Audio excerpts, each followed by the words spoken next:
Muy bien. Don Roberto, quisiéramos saber entonces, ¿quién es Chespirito? Yo.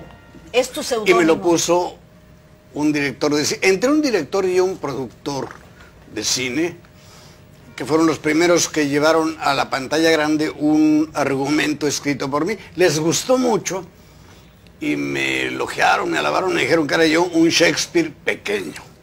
Y de ahí viene entonces Chespirito. Como diminutivo, Shakespearito. Primero lo decían muy así, muy inglés, Shakespearito. Okay. Yo lo castellanicé más, Chespirito, y ese quedó el nombre. Pero no hay un personaje. Bueno, lo que pasa es que hemos visto aquí en la televisión que usted en algunos entremeses que pasaban se llamaba Chespirito. Sí. Viene Chespirito y creíamos que entonces era un personaje, pero no. Porque era es su seudónimo, es tu seudónimo, Sí, ¿no? e inclusive podría ser una comparación, digamos, con Cantinflas. Él era Cantinflas, aunque en cada película se llamara de manera diferente. Pero el actor era, Okay. era Entonces, Cantinflas. el caso aquí es lo mismo. O sea, Sí. usted es Chespirito, Roberto Gómez Bolaño. Muy bien. Queremos saber, la audiencia quiere saber, cómo fueron llegando una serie de personajes que durante muchos años le acompañó a usted en sus programas. Por ejemplo, ¿cómo llega Ramón Valdés a trabajar con Roberto Gómez Bolaños? Yo había hecho una película, había trabajado en una película donde él y yo hacíamos unos papelitos pequeños. La película, el estelar, era Mauricio Garcés, era un gángster, y en humorismo todo, y Ramón y yo éramos 2 de los 4 ayudantes del gángster. Cómplices. Y a mí me mató de risa Ramón. Tanto con lo que hacía adentro como afuera. A mí casi podría decir que es mi cómico favorito, Ramón Valdés. Por encima de su hermano Tintán y de ¿Y Tintán? Sí. Me mató de risa. A mí también me Entonces, parece. cuando tuve mi programa, la mesa cuadrada esa de la que hablaba yo, inmediatamente lo llamé y no me... Así llega él. Muy bien, Carlos Villagrán. ¿Cómo llega Carlos Villagrán a trabajar con Roberto Gómez Bueno, Bolaños? a él en orden primero tenía llegó... yo a otro. Primero llegó en orden... Rubén Aguirre. Rubén Aguirre llega primero. Sí. Sí. Muy bien, ¿cómo Y llega? Él me lo presenta el esposo de Kipi Casado, que era mi ángel protector, porque me tenía una fe enorme, me abría puertas, y él llegaba a la capital desde Monterrey, y ya nos había hablado a mí de él y a él de mí. Entonces ahí empezamos a platicar y hicimos algunas pruebas inclusive, y luego cuando la mesa cuadrada también lo llamé a él. Después tuvo tanto éxito esa mesa cuadrada que nos dieron un programa exclusivo. Éramos Ramón, Rubén y yo. Luego entró María Antonieta a leer las cartas, María Antonieta de las Nieves, a leer las cartas que mandaba el público.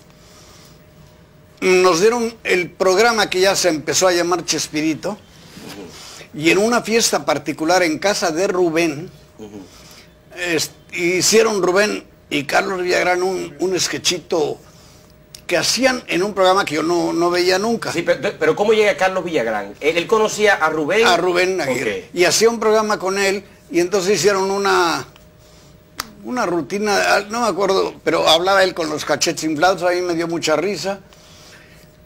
Y había yo empezado a hacer el Chavo. Pero pero entonces no, porque yo no entré con el Chavo, yo entré mucho antes del Chavo. Sí, pero... O sea, él no entró para el Chavo, él entró desde antes. Carlos Villagrán entró prácticamente... Porque yo entré en el 71 y todavía no existía el Chavo, y lo primero que yo hice cuando entré no fue el Chavo, fueron sketches y programas del Chapulín Colorado. Había yo hecho ya muchas otras cosas, y estaba Florinda, muy bien, estaba Ramón, estaba Rubén y no más, ¿verdad? Okay, entonces, después entró Angelines y después entró Edgar. Ok, a eso iba. Sí, pero él lo vi haciendo eso. Ok, entonces Angelines entra luego. Poquito después. Entonces, después viene Edgar Vivar, ¿no? Sí. Digamos que el último en entrar de la vieja guardia fue Edgar Vivar. El último. Después entró el Chato Padilla, que hacía Jaimito el Cartero, sí. Pero fue bastante tiempo después. Ok. Muy bien.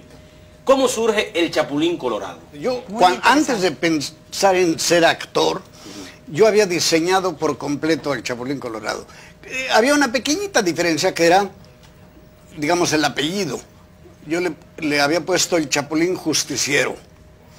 Le puse Colorado porque cuando ya lo llevé a la práctica fueron mayas y payasitos rojos, no había rojos, negros, blancos y azules. Estamos hablando de una época donde la ropa de danza ni siquiera tenía tanto colorido. Vamos, hasta el teatro era en blanco y negro. El blanco pues, es muy problemático en la televisión, el negro es fúnebre, el azul, aunque se puede usar cualquier color para discriminarlo y hacer... Es que habla del chroma key. Los trucos, para hacer los trucos del chroma key, el usual en México era el azul. Y entonces quedó el rojo. Y dije, bueno, si le pongo Chapulín Colorado ya se justifica el color del uniforme.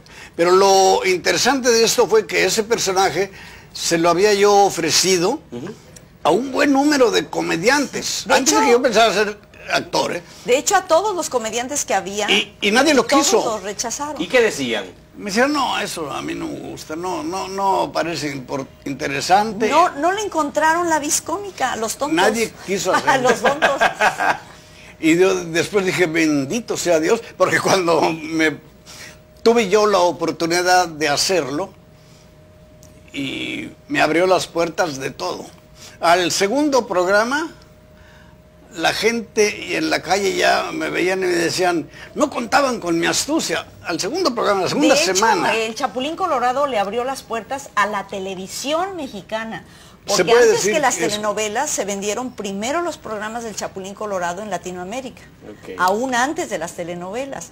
Por eso digo, cuando me refiero a los comediantes, digo los tontos, porque inclusive los Simpsons hablan y parodian al Chapulín Colorado. Pero, ¿qué le gustó de Florinda? Todo. Es muy bella, Qué gentil. con un talento enorme, con unas facultades para todo. Ella escribe, no solo actúa excelentemente, escribe muy bien, baila muy bien, canta sensacionalmente bien. Ella podría en un mes o algo así de repasar nuevamente Madame Butterfly y podría cantarla. ¿Cómo? Sí, ópera, no nada más. Sí, es desde algo hace muchos sencillito, años no, que estudia. ópera. Y lo podría hacer. Produce.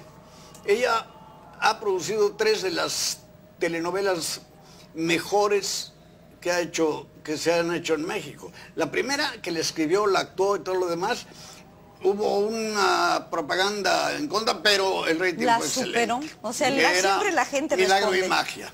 Luego La Dueña, que produjo, arrasó con todo. Vivir con un genio es muy difícil porque tiene uno que aprender que son personas distintas a los demás. Por ejemplo, él no tiene conciencia del tiempo. Tuve que irle formando disciplinas de vida para que optimizara su tiempo y pudiera escribir más allá de los programas. De esa manera se hicieron la comedia musical, las películas y muchísimas otras cosas más, las obras de teatro, en fin, shows de cabaret, en fin, canciones. Pero, por ejemplo, a veces resultaba que yo guisaba una comida muy especial, iban sus hermanos y todo, y él se había ido a Televisa a dejar unos programas, pero se olvida de que tiene un compromiso con la mayor facilidad si se ponía a jugar fútbol con los técnicos, y sus hermanos y yo teníamos que comer solos porque él no llegaba. Perfecto. Una pareja común y corriente, al llegar el señor a las 6 de la tarde y decir, ¿qué no hay nada de comer cuando ya está todo levantado? Ay. Ocasionaría un pleito. Entonces Claro. a mí me hizo aprender una nueva forma de vivir, decir, no, ya comimos. Pues ¿qué pasó? Ay, se me olvidó. Pero no te preocupes, te sirvo la comida, ¿no? Si tuviera que darle un consejo a un joven que se lo solicita, en este caso, quien le está entrevistando, ¿qué consejo le daría? Que tengan proyectos. Yo creo que se es joven mientras se tengan proyectos y no importa la edad. Puede haber hombres de 85 o mujeres de 85 años, si tienen proyectos, son jóvenes. El que no los tiene, aunque tenga 14, 15, 16 años, es un anciano. Qué bien. Hay que tener proyectos y luchar por ellos y proyectos obviamente buenos. Bueno, gracias, muy sinceras gracias por acompañarnos aquí en este programa, en estos minutos. Nos hemos sentido muy complacidos, muy grata su presencia, los que nos han comunicado esas experiencias durante tantos años de labor en su país, en México. Y sean muy bienvenidos a la República Dominicana. Ay, muchísimas Somos gracias. seguidores de su trabajo, admiramos su talento, sus capacidades